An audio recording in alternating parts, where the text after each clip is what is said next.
뵙게 돼서 영광스럽고 또 우리 존경하는 이종윤 목사님 교회에서 제가 이렇게 설교를 할 수 있게 되어서 얼마나 큰 영광인지 모릅니다.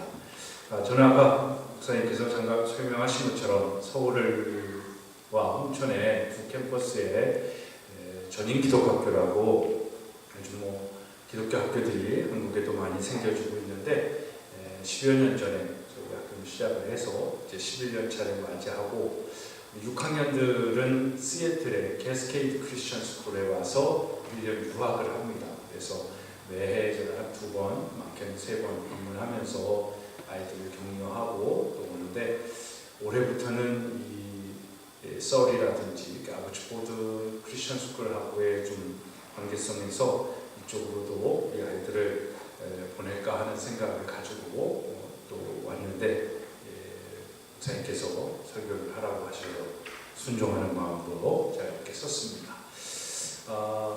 구정명절이 다가오고 또 새해가 됐습니다.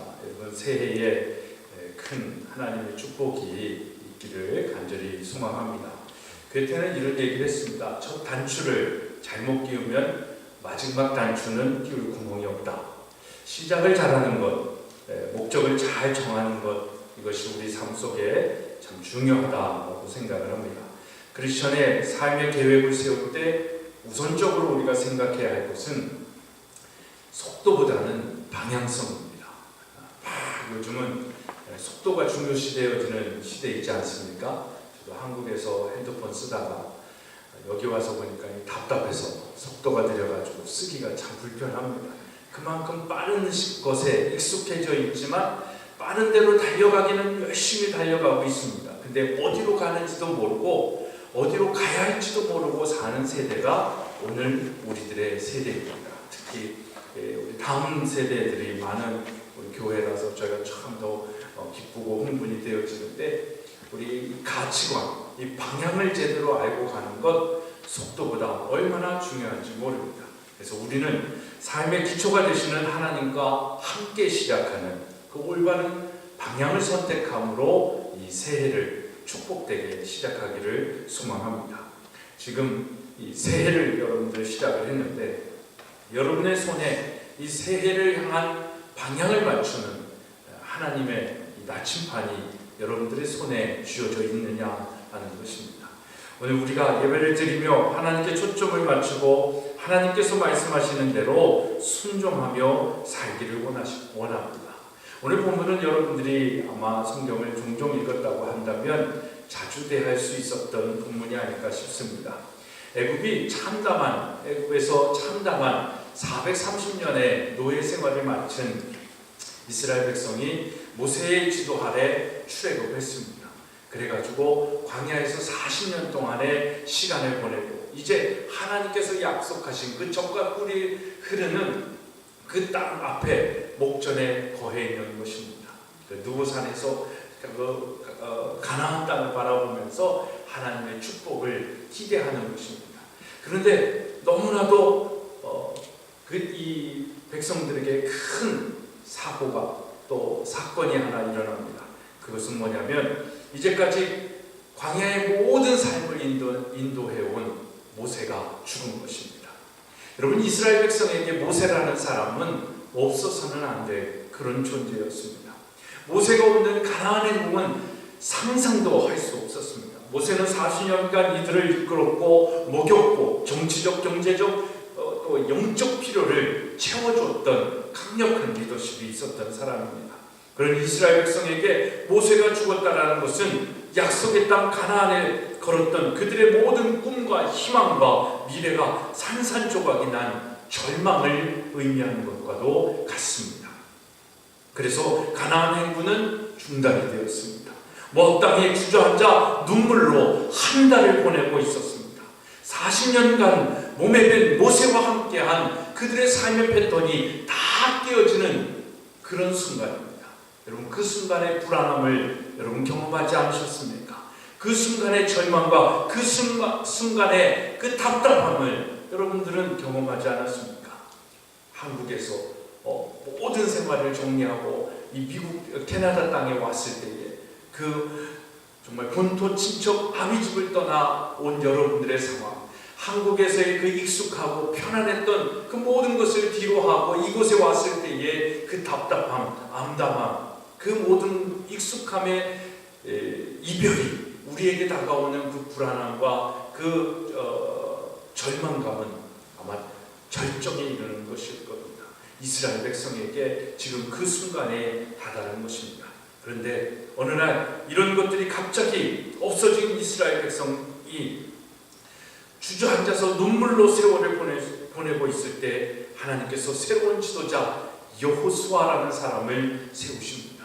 그리고 여호수아를 통해 그 절망과 시리에 빠져있는 백성들에게 세 가지 명령을 전달해 주고 있습니다. 그것이 바로 일어나 건너가라는 것입니다.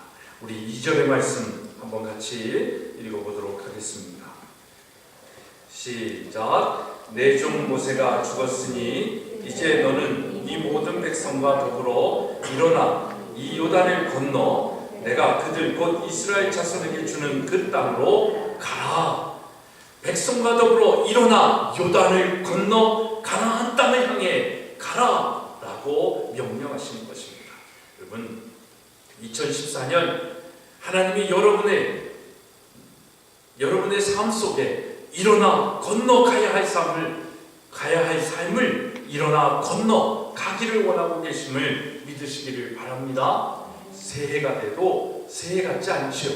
속도가 너무 빠른 시대에 살다 보니까 올해의 방향도 잃어버린 채 우리는 살아가고 있는 것입니다. 온 세상이 무엇이 정의인지 몰라 혼란에 빠져 있습니다.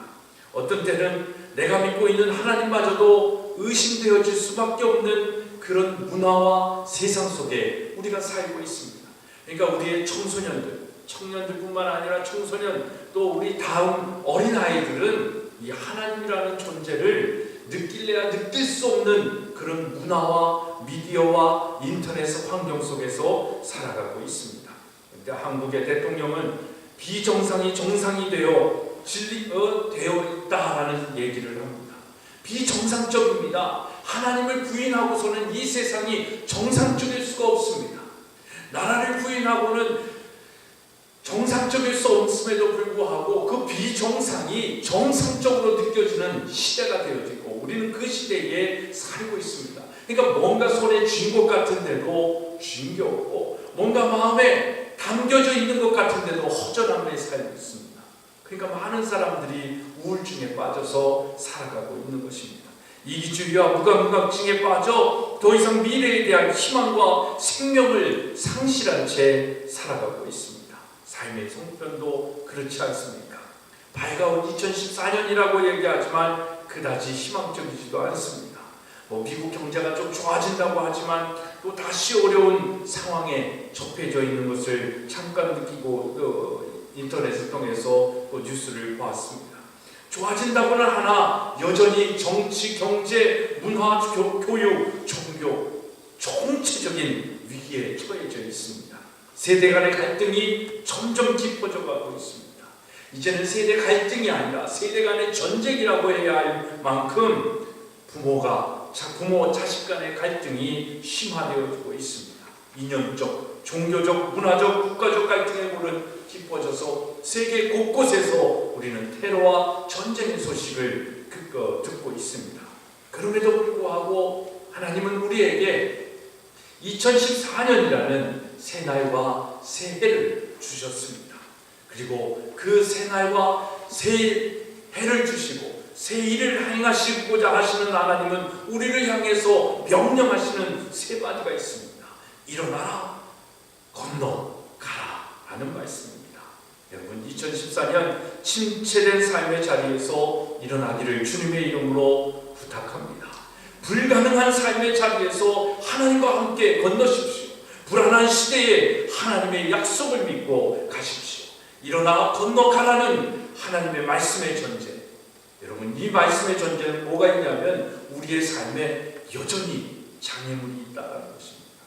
2014년 하나님께서 일어나 건너가라 라고 얘기하시는 건 이미 우리의 삶 속에 주저앉고 싶은, 여러분의 안주하고 싶은 자리가 있는 것입니다. 하나님을 향해 일어나야 함에도 불구하고 내 스스로 만족하는 자리에 앉고 싶은 우리의 게으름, 영적 상태를 말하는 것입니다. 건너야 되는데 건너기 싫은 것입니다. 두려운 것입니다. 가야 하는데 가고 싶지 않은 것입니다. 그 두려움에 장애물들이 우리를 막고 있다는 것입니다. 하나님은 그 전제하에 우리에게 하시는 명령입니다. 너를 주저앉게 만드는 그 절망의 자리를 박차고 일어나라. 너의 갈 길을 가로막고 있는 그 요단강을 건너라. 내가 정복할 땅, 가나안 땅, 축복의 땅으로 가라. 사랑하는 여러분, 올 한 해 어떤 장애와 어려움이 있을지라도 하나님의 뜻하심을 이루기 위해 함께 일어나 건너가는 여러분들의 교회 되어지기를 주님의 이름으로 축복합니다. 그러면 우리는 어떻게 우리의 삶의 자리에서 일어나 건너갈 수 있겠습니까? 첫째는 하나님의 약속을 믿고 내 삶의 비전으로 삼아야 하는 것입니다. 가나안 땅은 하나님이 주시기로 약속하신 땅입니다.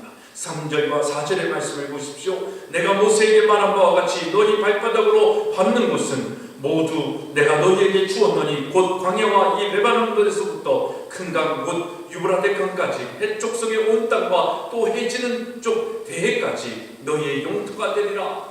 아브라함에게 동서남북을 보라. 그것을 보는 것뿐만아 내 땅이 될 것이다 라고 약속하신 그 광대한 땅입니다. 이 땅을 하나님이 주신다고 했습니다. 여러분, 하나님은요 우리에게 축복을 주시기 전에 약속하시고 그것을 어떤 방법으로든 주시기 전에 우리의 마음속에 또는 우리의 눈으로 보여주신다는 사실입니다. 하나님께서 아브라함에게 가나안 땅을 주시기 전에도 그렇게 말씀하셨습니다. 북쪽과 남쪽 그리고 동쪽과 서쪽을 바라보라. 보이는 땅을 내가 너와 내 자손에게 주리니 영원히 이룰 것이다 라고 얘기합니다. 하나님은 먼저 보여주신 후에 그 보여주신 대로 그 땅을 하나님의 자녀에게 주신 것입니다. 여러분, 이 믿음을 가지고 2014년도도 하나님의 약속이 우리의 꿈과 축복을 위해 존재하는 해가 될 수 있기를 간절히 소망합니다. 하나님이 우리에게 주신 2014년이라는 이 믿음이 여러분들의 가슴을, 여러분의 삶의 자리를 일어나게 만들어야 되는 것입니다. 건너게 만들고 가게 만들어야 되는 것입니다. 이 믿음만 있으면 아직 우리 눈에 보이지 않고 손에 잡히지 않는 축복일지라도 보게 되고 손에 잡히는 것입니다. 여러분, 비전이라는 건 다른 것이 아닙니다. 비전은 우리 눈에 보이지 않고 우리 손에 잡히지 않지만 그 손에 눈으로 볼 수 있고 손으로 잡을 수 있는 그 통찰력, 그 인사이트를 가진 사람들을 비전너리다라고 얘기를 하는 것입니다. 그래서 비전은 곧 믿음을 얘기하는 것입니다. 믿음은 바라는 것들의 실상이요 보지 못하는 것들의 증거다라고 말하지 않습니까? 바라는 것들이 우리의 삶의 현실로 나타나는 것입니다. 보지 못하는 것들이 우리의 삶의 눈으로, 증거로, 팩트로 다가온다라는 것입니다. 로마서 4장 18절의 말씀을 보면 아브라함이 바랄 수 없는 중에 바라고 믿었으니 이는 내 후손이 이 같으리라 하신 말씀대로 많은 민족의 조상이 되게 하려 하십니다 라고 합니다. 바랄 수 없었습니다. 아브라함에게는 아들도 하나 100세 전에 없었던 사람입니다. 그럼에도 불구하고 하나님은 믿음의 조상으로 세워주시겠다라고 약속하셨습니다. 아브라함이 바랄 수 없는 중에 하나님의 약속을 믿었더니 하나님이 민족의 큰 조상이 되게 하셨다라는 것입니다. 하나님의 약속을 믿는 믿음이 비전을 만들고 그 비전이 그 사람을 만드는 것입니다. 하나님은 자신의 약속을 보여주심으로 우리에게 먼저 비전을 갖도록 하십니다.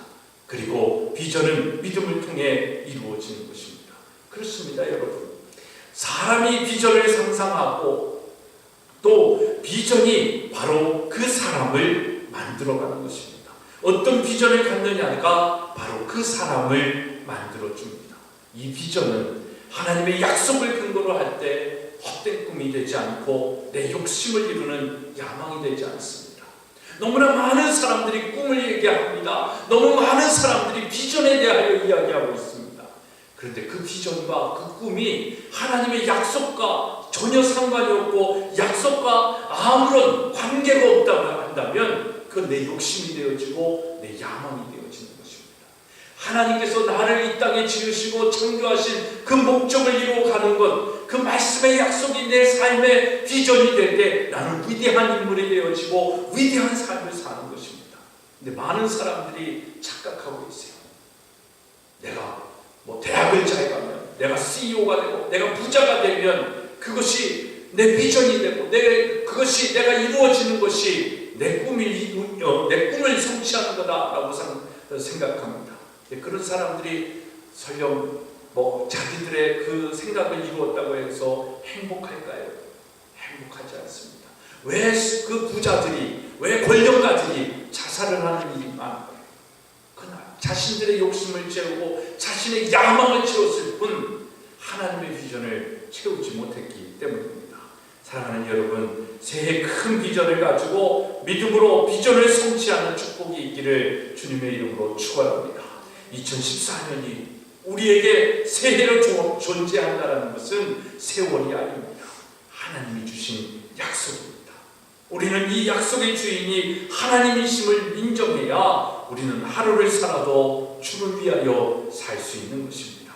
그리고 2014년을 주신 그 목적을 가지고 하나님의 영광을 위해 살 때에 새해 안에 있는 그 가나안이라는 하나님의 축복된 그 약속된 축복이 바로 여러분의 것이 될 수 있는 것입니다. 하나님은 여러분들에게 2014년 여러분들의 상황과 여러분의 삶에 장애물이 있을지라도 축복하시기를 원합니다. 승리하게 하시기를 원하십니다. 그러기 위해서 여러분들이 일어나 건너가야 할 땅을 향하여 하나님의 약속을 믿고 그것을 여러분의 삶의 2014년의 방향으로 설정하고 비전으로 삼아 갈 때에 가나안의 축복, 여러분의 삶의 축복이 있을 줄로 믿습니다. 둘째, 하나님이 함께 하시기 때문에 우리는 일어나 건너갈 수 있습니다. 이스라엘 백성이 치러야 할 전쟁은 하나님의 약속이 있는 정복 전쟁이었습니다. 그냥 떨어지는 것이 아닙니다. 그렇기 때문에 문제는 하나님께서 주신 비전의 땅은 거저없는 땅이 아니라 전쟁을 통해서 우리의 씨름과 우리의 노력과 우리의 땀이 필요할 땅이다라는 것입니다. 그렇습니다, 여러분. 하나님의 약속과 축복은 그냥 하늘에서 뚝 떨어지는 것이 아닙니다. 우리의 땀과 노력과 희생을 통해서만 차지할 수 있습니다. 하나님께서 주시는 그렇게 차지한 땅만이 진정한 내 땅이 되고 그 땅을 누릴 수 있는 것입니다. 우리가 흔히 거액 복권을 로또에 당첨된 사람들이 수년 내에 패가 망신하는 것을 종종 경험하며 듣지 않습니까?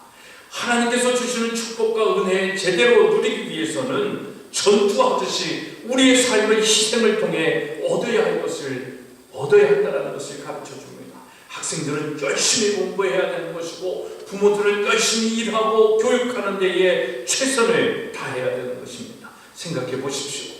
여러분, 가나안 땅을 차지하기 위한 이스라엘의 정복전쟁은 전략상으로 보면 도무지 승산이 없는 그런 싸움이었습니다. 이스라엘은 틀림없이 질 수밖에 없는 전쟁에 지금 나선 것입니다.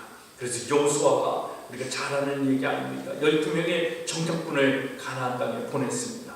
정탐을 마친 이스라엘 족보대원들이 뭐라고 보고합니까? 가나안의 부족들은 강하고 서금은 견고하고 힘이 클 뿐 아니라 신장이 장대한 자들이다. 대장들이다. 저들과 우리가 비교하면 우리는 메뚜기 떼 정도밖에 안 된다. 솔직한 전략 비교였습니다. 또한 요단강은 건너기 쉽지 않은 강입니다. 이 요단강을 건널 시기가 보리를 거두는 4~5월경입니다. 이스라엘 그 헬몬산에서 눈이 녹아내리는 시기고 봄비가 오기 때문에 강물의 수위가 최고로 올라 있는 때입니다. 강물의 깊이가 3~4m입니다. 넓이는 30m 이상이 됩니다. 좁은 나루터라도 있으면 모르지만 그거 만들 시간도 없었습니다. 물의 속도가 빨랐습니다. 그런데도 불구하고 하나님은 일어나 건너가라라고 말씀하고 계십니다. 5절의 말씀을 한번 보십시오. 내 평생에 너를 능히 대적할 자가 없으리니 내가 모세와 함께 있었던 것 같이 너와 함께 있을 것입니다. 내가 너를 떠나지 아니하며 버리지 아니하리라 라고 말씀하고 있습니다. 그 위기의 상황 속에서 내가 너와 함께 있을 것이다. 내가 너를 떠나지 아니하며 너를 버리지 아니하겠다라고 약속하신 것입니다. 우리의 힘으로 우리보다 장대하고 견고한 내적들을 객관적으로 물리칠 수 없습니다. 그래서 우리의 삶 속에 기적이라는 것이 필요하지 않습니까? 여러분의 삶 속에도 계산을 해보면 올해 여러분들이 감당해야 할 여러 가지 어려움들이 있을 것입니다. 모계지를 내야 하고 취업도 해야 되고 패스를 해야 할 여러 가지 여러분들의 삶의 과정들이 있을지 모릅니다. 어려운 일입니다.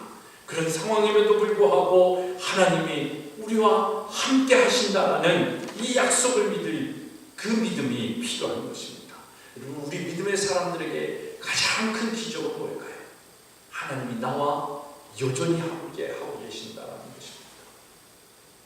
이게 여러분들의 삶의 기적이어야 됩니다. 하나님이 함께 하시면 압니다. 하나님은 여전히 우리와 동행하기를 원하십니다. 그런데 우리가 그 순종하지 아니하면 하나님이 함께 하실래야 함께 하실 수가 없는 것입니다. 여러분, 그 기적이 하나님과 함께 하실 때 하나님께서 요단강을 갈라주셨습니다. 여리고성을 무너뜨려 주셨습니다. 가나안 여러 부족들과 전쟁을 할 때 하나님께서 직접 그 전쟁에 함께 하셔서 그들을 물리쳐 주셨습니다. 새해 우리에게도 이런 상황이 있을지 모릅니다. 우리 힘으로 2014년도라는 요단강을 건널 수 없습니다. 2014년도는 마치 가나안 땅과 같이 우리가 정복하기에 힘겨운 상황들, 힘겨운 상대들이 버티고 있습니다. 2014년 우리는 그래서 어떻게 보면 힘든 또 한 해의 한 해를 보내야 할지 모릅니다. 환경에 의하여, 경제에 의하여, 정치적인 여러 가지 상황 속에서 우린 그런 한 해를 보낼 것입니다. 그러나 아무리 우리 앞에 요단강이 가로막혀 있고 견고한 여리고성이 버텨 있다 할지라도 하나님이 함께 하시면 승리하는 기쁨이 우리의 삶 가운데 있는 줄 믿으시기를 바랍니다. 그것이 원래 여러분들의 삶 속에 하나님이 나와 함께 하실 때 그 기적과 같은 일이 내 삶 속에 전개되어질 때 기적은 상식이 되어지는 것입니다. 세상 사람들이 보기에 아니 저 사람은 어떻게 저런 일들이 저 삶 속에 일어나지? 능력이 있어서 아니 저 사람은 능력이 아니야. 내가 저 사람을 아는데 이 교회를 내가 아는데 저 가정을 내가 아는데 어떻게 저 가정이 저렇게 행복하게 승리하는 삶을 살 수 있을까? 아, 기적이 하나 있었네. 하나님이 저 가정에 함께 하시더래. 여러분, 그 가정, 그 교회, 그 삶이 여러분들의 삶이 여러분들의 가정, 여러분들의 교회가 되어지기를 간절히 축복합니다. 셋째로 우리는